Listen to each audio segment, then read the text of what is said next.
لا الہ الا اللہ پڑھ لا الہ الا اللہ۔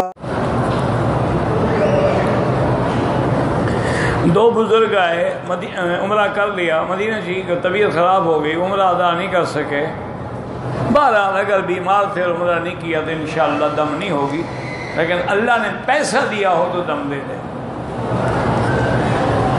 ورنہ گنجائش ہے، بچ جائیں گے۔ اس کی نیت بھی نہیں تھی عمرے کی۔ وطر جو ہے یاد رکھیں کہ جو حنفی مسلک پر لوگ ہیں وہ اپنے وطر علیحدہ پڑھیں تو افضل ہے، لیکن فتویٰ اسی پہ ہے کہ اگر ان ائمہ کے ساتھ بھی پڑھ لیں اور یہ 2 رکعت پہ سلام پھیر کے پھر 1 رکعت پڑھیں تب بھی وطر ادا ہو جائے گے انشاءاللہ، پھر اس کو دوبارہ پڑھنے کی ضرورت نہیں ہے۔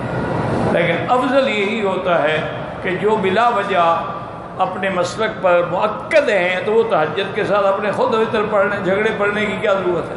باقی یاد رکھیں کہ وطر ہوتے ہی 3 رکعت ہے، اسی لیے حضور صلی اللہ علیہ وسلم نے 3 صورتیں بتلائی ہیں نا، کہ پہلی رکعت میں سبح اسم ربک الاعلی، اور دوسری رکعت میں قل یا ایھا الکافرون، اور تیسری رکعت میں قل هو اللہ احد۔ جب ہے ہی 1 رکعت تو 3 صورتوں کا کیا معنی؟ اگر صورتیں 3 بتلائی گئی ہیں تو معنی ہے کہ رکعتیں بھی 3 پڑھنی ہوگی۔ فرق صرف اتنا ہے کہ یہ حضرات 2 رکعت پڑھ کے سلام پھیر دیتے ہیں پھر کھڑے ہو جاتے ہیں، ورنہ 2 رکعتیں تو یہ بھی ملاتے ہیں۔ کبھی آپ نے دیکھا ہے کہ آ کے 1 رکعت پڑھ کے چلے گئے ہوں؟